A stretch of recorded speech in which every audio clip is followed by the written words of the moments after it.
Buyers can irk sellers, and guess how they can do that? You know, article from the Associated Press this week that talks about how 8 ways that home buyers and buyers agents can annoy sellers. So Courtney, I'm sure you've probably experienced some of this, but disrespectful house visitors. You know, if you're buying a home, you got to be very respectful of the other people's stuff. Submitting a long list of defects. You know, and Adam, you can kind of speak to this, but a lot of times as-is contracts are used, and as-is contracts don't give you the right to ask for repairs. It's, I want to move forward, or I want to cancel. And those are really pretty much your only options.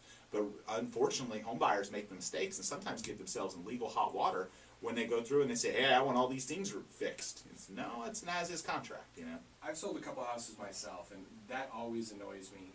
You can't find a perfect house. There's going to be problems somewhere. But is it a big problem, or is it a little problem that's going to be everywhere?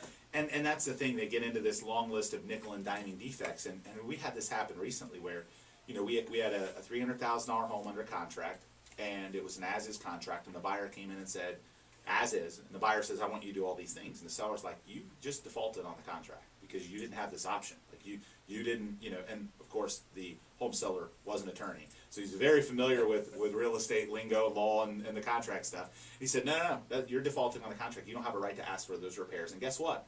We actually have a backup offer that's better. So goodbye, Mr. Buyer. We're moving forward with the other people. Literally kicked him out of the contract. And again, the terms of every contract are going to be different. But in this specific scenario, you know, he had set it up to where if they did that, he had the remedy.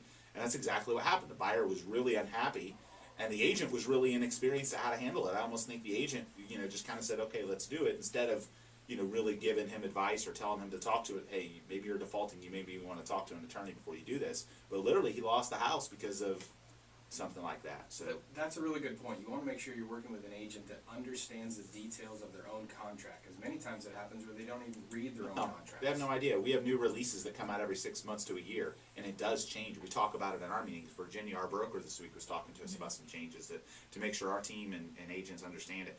Too many visits. So a buyer likes the house and they want to go back like 7 times. That's one that really kills sellers, because they're like, look, make a decision already. Yeah. And because the problem then is if they end up making an offer, then the seller's like, oh, these people, they're kind of waffling. They've been here 7 times before they finally decided. And then renegotiation, buyers wanting to use silly things to demand concessions and discounts. We have that happen. We've even had it happen where they're almost, it's almost extortion the day of closing, where the buyer wants something extra.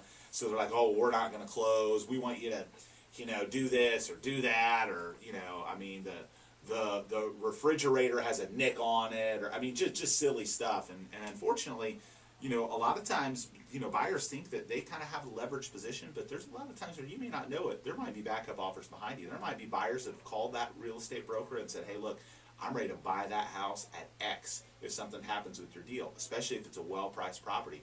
So you have to be conscious about that if you're a buyer. You certainly don't want to irk sellers, and you certainly don't want to put yourself in a position where you might get yourself in legal hot water or lose the house that you really want. I mean, you know, it's, and I'm sure, Courtney, you've experienced this. I'm sure you've had buyers that, you know, really wanted a house, and then they go out and then find something that isn't as good because they were too, you know, they irked people too much with the first purchase. Yep. And that's something that I think that we do really well at our office, is we like to sit down and have a buyer consult in the beginning just to go over what they can expect through the home buying process. Plus, we go over, you know, you want to look for major structural defects, things that are going to affect the loan. It's not a broken faucet in the bathroom, things to nitpick about, because you're right, there's many times when it's just this one house, and then they end up losing it just because of it. Over something very, very minor. So again, you're listening to the Duncan Duo Real Estate Show. We're going to talk about high demand for U.S. real estate in 10 countries. We're also going to talk about the top 10 markets to be a landlord, how Tampa hit on that list, and Adam's going to tell us some information about what landlords need to be legally conscious of if they're first-time landlords, some important steps for them. After a quick break here on the Duncan Duo Show.